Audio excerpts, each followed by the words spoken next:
The all-time high that came in November 2021 at a price of 69,420 was kind of a shock for a lot of people. Everyone was bullish back then and people threw in numbers like 100k or even 288k. Almost everybody is surprised by the action of Bitcoin in past 10 months. It's constantly dropping. And you fail. But why am I talking about the all-time high right now? As we can see right here in the charts, there is a big range between 60k and 32k.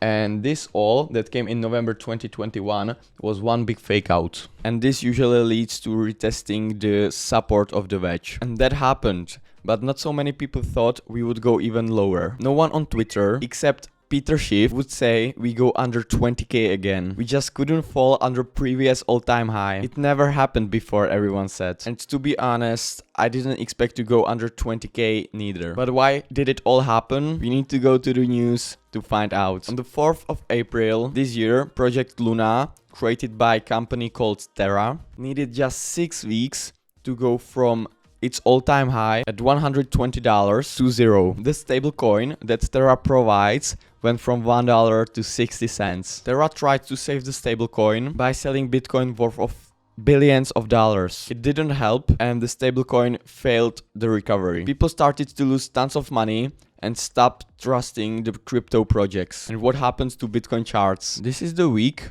that Terra failed and went to zero. The same week that Bitcoin went under its most important support of this cycle. And what comes next is even more crazier. As you can see right here, a few weeks later, we tried to re-enter the wedge, which would probably lead to higher prices at around 45k. But it wouldn't be a crypto if another bad thing happened and we started to drop again. Can you see this red candle?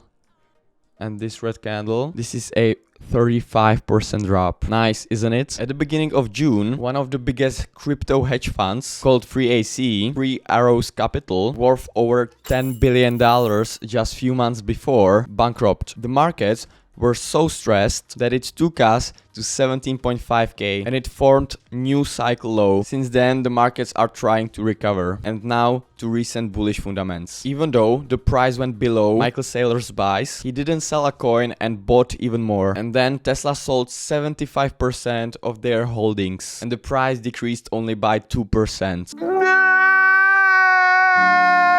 Which shows us that the people are tired of drops and want to go higher again. From all the things I mentioned in today's video, I think we're strongly oversold. And all this shouldn't even be here. That means that we should be more and more bullish as we get further from the wedge. I think that we will get back there no matter what, unless the S&P goes to zero. And for these reasons, I think any price right now is a great bet for everyone who is hodling. If you do DCA, I would buy for more money than you usually do. If you don't know what DCA, check out my other video up here. If you're a trader on big time frames, here is the setup I would go for. I would buy weekly close about 200 weekly moving average and started to take profits between $28,000 and $32,000. Overall, I think this is one of the last chances to buy Bitcoin this low. If we reclaim the wedge, we could easily start climbing higher and we might not even see these prices again. Thanks for watching. Comment down below what I should improve in my next one. Smash the like button, subscribe and see you next time guys. Bye.